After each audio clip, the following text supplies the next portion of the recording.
We're back. I'm here with Danny Koutsoufis. He is the Chelmsford Fire Prevention Office captain. Is that the best way to describe it? Yeah, I guess so. I am a captain in the Fire Prevention Office. I also work with Captain Ryan Houle in the office, and it's the two of us, and we have Joellen Karkin, who is our principal clerk in the office, and believe me when I say the office wouldn't run without her. She's absolutely incredible, and she makes us look somewhat good, I guess. I would second that. As someone that orders a lot of fire certificates, she's very on the ball. I'll give her that. She is. So tell us, I mean, I would say fire prevention in its own right is probably one of the most important things a fire department can do for its community. Talk a little bit about what you guys do within that office. Well, they say within the fire department that the easiest fire to extinguish is the one that never happens. So that's kind of where we focus. We focus on making buildings safer in town as they're coming in. We focus on plan reviews, code enforcement, general inspections of buildings. So stuff like that, which we can take our real world situations that we've encountered, or maybe some other departments have encountered, and apply the fire code kind of in a real world situation to make things safer for the community.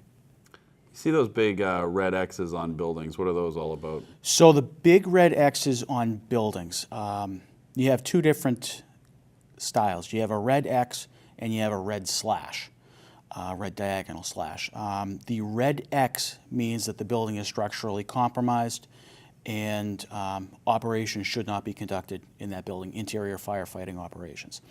The red slash means that, yes, the structure is compromised, but it's been deemed at least safe to,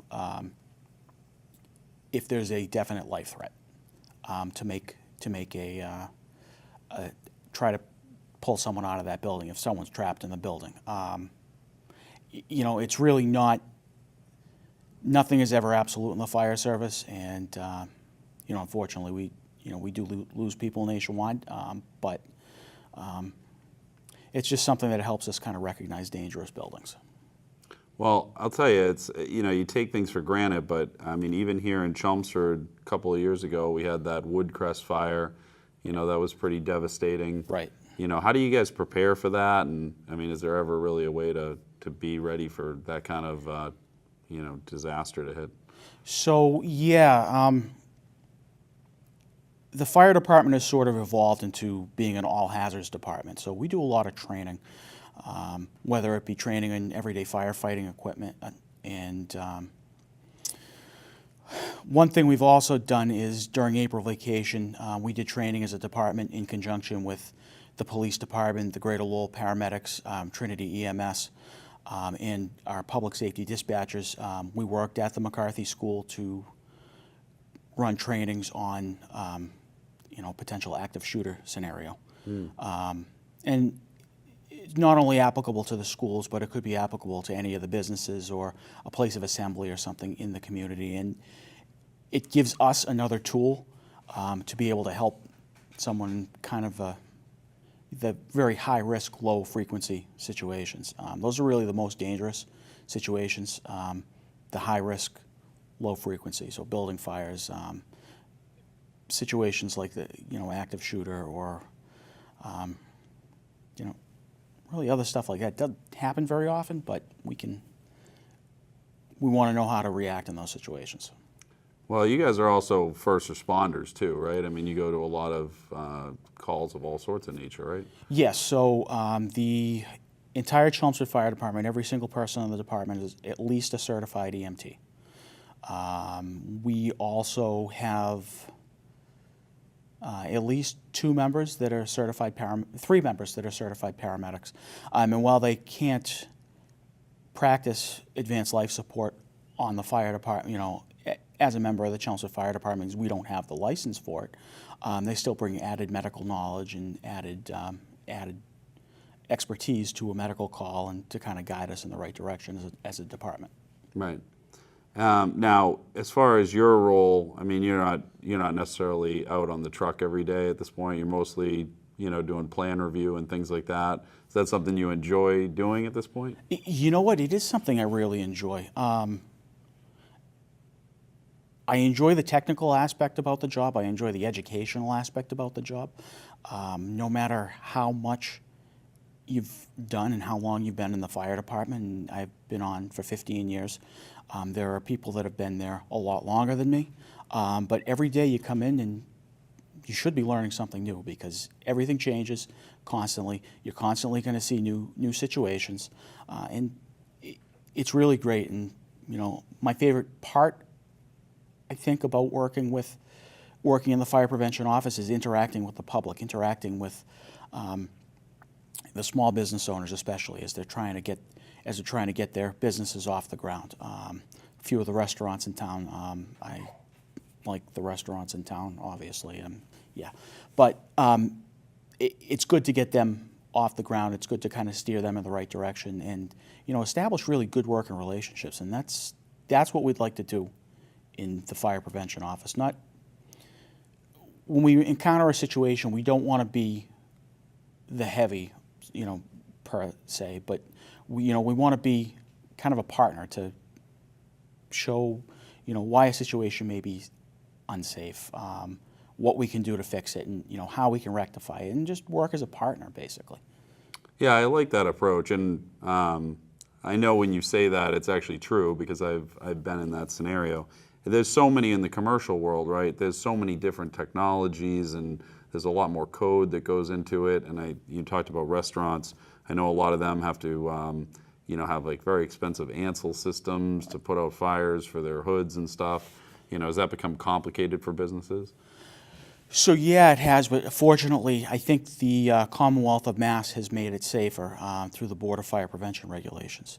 So we have 527 CMR 1, which is the overall state fire code, and it's based on NFPA 1, National Fire Protection Agency Association 1, and the current year of that code. And then from that code, it incorporates all of their different specialized codes that are created by subject matter experts, and they're reviewed and gone over every 3 years, really on a national level. And then Massachusetts takes them, and we kind of modify them to fit our businesses. Something that might be applicable in, say, Arizona. It's a national code, but that requirement may not be applicable in the Commonwealth. And there are other things too that we add to the code to make things safer from our experience. And we work very closely with the building department in this. We work closely in the building code with them. It's very helpful. Our office is right in Town Hall. We're right down the hall from the building department. So usually for someone coming in, a homeowner or a contractor or a business owner, it's one-stop shopping. It's pretty convenient and Easy to get things done. Yeah, exactly. I'm going to put you on the spot on this Sure. one. Open burning. Yes. Is it a state statute that you can't burn on Sundays? It is not a state statute that you can burn on Sundays. That's in the town bylaws. And I'm not sure that came about way before my time. Yeah. So I don't feel qualified to speak on that. No, I bring it up because my sister they were trying to do, burning and whatnot. And, Right. Most people, they work Monday through Friday, 9 to Right. 5, right? So, Yep. She was like, it would be nice Yeah. to be able to kind of burn for 2 days to try to get Right, all the yeah. brush taken I can care of. understand that.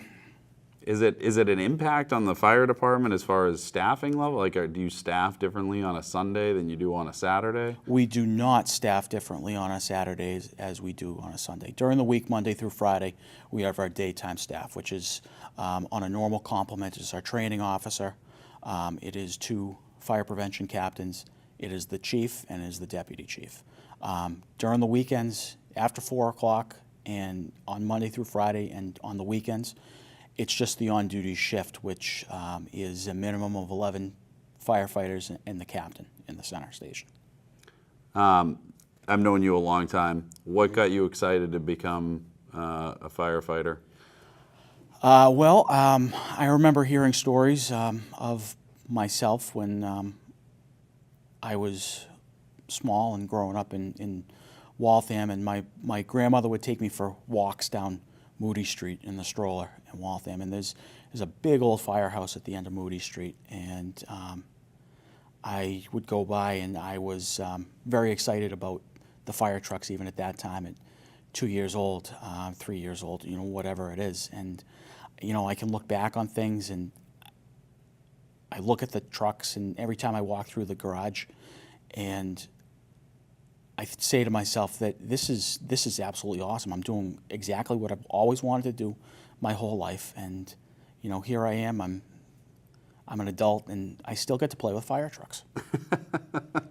That's pretty awesome. Now, you guys, with fire prevention, you must partner with the schools and with kids and things like that. What kind of programs do you guys do, and are there opportunities for the community to kind of interface with the fire department? Sure. So one of our firefighters, Michelle Sacco, is our SAFE coordinator. And that's really our main educational wing for the public. And SAFE is Student Awareness of Fire Education. We get a large grant from the state every year to run our program. We're in, and they see every single student from kindergarten through second grade, I believe. We also have a senior SAFE program where we run different fire safety programs for senior citizens, keeping safe at home, fall prevention, cooking safety, that sort of stuff. So we try to get out into the community and do a lot of outreach to the community. The other thing that we have going on is every October we have our fire prevention open house. We open up the station. Everyone comes in, and we do lots of demonstrations, and we try to get the word out as to how to be a safer community, really. What is, give us a tip for, homeowners. I mean, I assume changing batteries and detectors, things like that, is that an important thing at this point in time? Yeah, it is. Even if you have hardwired detectors in your home, meaning detectors that draw power from the house, it's still important to change the batteries in those. Every single one of those detectors has a battery backup on it, and it's there for that purpose. It's a backup. So if the power goes out in the neighborhood, the risk of fire goes up in a home. People using candles, people, especially with carbon monoxide, people using generators. And if you don't have batteries in those devices for backup, and that's when bad stuff can happen. With the recent change in the laws, cannabis is now legalized. Do you see an issue with grow lights and things like that now being installed in people's basements? We have had a few instances where we've run into grow labs that may not have been of the legal nature, but that's kind of, we found the problem, and in that case, we pass it off to the police department and the appropriate jurisdictions there, just interdepartmental relations right there. Another thing about the grow labs is that they draw a lot of power, and I really can't give a lot of tips on that because I'm not qualified to talk about that. I know that they draw a lot of power for those grow lamps. They get very hot. There are hazards associated with them. But yeah. Speaking about power, like I have a solar power system on my house. Sure. Does that ever pose a threat for firefighting in regards to having multiple sources of electricity coming into a house? Yeah, it does. It's something that we're always cognizant of. We pull up to a house fire and we see solar panels on the roof. We know at that point that that's one side of the roof that we can't use. Now, you may have noticed that if we go to a house fire, a lot of times we're going to cut a hole in the roof, and that's to vent a lot of the smoke and hot gases out to bring them up off of us so that we can go in and make a fire attack. You get solar panels on the roof, that's something where we have to change our tactics and how we ventilate the house and how we ventilate that heat and hot poison gas out of the house. And it's also with the electrical hazard. Anytime we're working around a house and we have a structure fire or some type of electrical emergency on the home, we'll want to shut down the power to that home. And that is a secondary source. So we have to be cognizant of that. We have to be cognizant of where the shutoffs are located. We've recently done some training. I've taken training through the Mass Fire Academy that deals with photovoltaic systems and battery storage systems. It's a lot of up-and-coming technology that the fire service is getting on board with and trying to get our foot in the door to try to make these safer. One last thing, Route 3, 495, you guys have to deal with a lot of incidents and things that take place there. Is that taxing to the department, and how does that work? So it's something we've always had to deal with on Route 3 and 495. They're two major thoroughfares through the community. Route 3, I think, has gotten markedly safer since it went from 2 lanes to 3 lanes. The rotary itself has gotten safer, the Drum Hill Rotary or traffic square, however it's referred to this week. So one of the things that we noticed is, anecdotally, we'd have more accidents in the old rotary, but they were generally minor incidents. The accidents that we have on the rotary now are more serious damage to the vehicle. It would be people that pass through a red light, T-bone collisions. So that's kind of something that we see. But the other thing we have to be cognizant of is when we go from 2 lanes to 3 lanes, it increases the probability for people to drive faster. Thankfully, cars are safer now than they were when I started, so you're seeing a lot more damage on vehicles, and people may not be hurt as badly. But yeah, it is, anytime you get a serious collision on the highway, it is a manpower intensive operation, very personnel intensive. And it takes a lot to mitigate one of those incidents. Luckily, a lot of incidents in 495, we're partnering with Westford Fire. On the other end of 495, we share some territory with Lowell Fire. We actually have a little piece of the Lowell connector. And then north of town on Route 3, we do a lot of work with Tingsboro in that area, and south of town with Billerica. So we maintain good partnerships with our mutual aid communities to mitigate those incidents in the most efficient way possible. I just drove by Westford, the Westford Fire Department's headquarters there on Boston beautiful. Road. I was like, very nice. I was like, man, Chelmsford firefighters got the shaft. I mean, really, that facility is unbelievable in comparison. It's a very nice facility, and I wouldn't say that we got shortchanged at all. I think what we have in Chelmsford is a beautiful facility. I think that as far as I'm concerned for fire prevention, it couldn't be a better situation for me because I get to interact with the different inspectors, the building inspector, electrical. I get to speak with the planning and development director about different projects that are coming up. We're right there. If we need something from the assessor's office, we're right there. And it's good for the customers coming in, and I think that's kind of where our focus needs to be, is being good for our customers. Well, I was thinking about it because that facility in Westford, it has like double door garages, right? So like you can just pull in and pull out without having to do any backup. But I was trying to decide if that's better or worse, because in some respects, you know, practicing the maneuvering of a fire truck every day probably has some benefits to it, right? I guess it would have some benefits to it. Unfortunately, a lot of firefighters get injured and killed from backing apparatus. So most modern fire stations are built with drive-through bays, if possible. Obviously, that wasn't possible on the lot that we have. Building it right next to Town Hall, basically on the side of a large hill, that wasn't going to happen.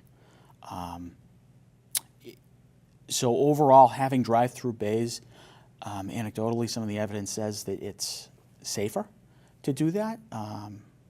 We do a lot of training with the trucks, and we're driving into places and backing out of places is, we do 6,500, 7,000 runs a year from the Chelmsford Fire Department, ranging from medical calls to fire calls to car accidents to investigations. You name it, we're doing it. So there's plenty of opportunities there for us. Well, we appreciate you coming on the show and giving us an update on what you guys are doing. And I can't say enough good things. Chelmsford firefighting is top notch, and you know, you. certainly you're a part of that, and your team does a really, really great job. So Thank you. we appreciate it, and hopefully we'll have you on again soon. Absolutely. All right. Thank you, Danny. Thanks, Joe.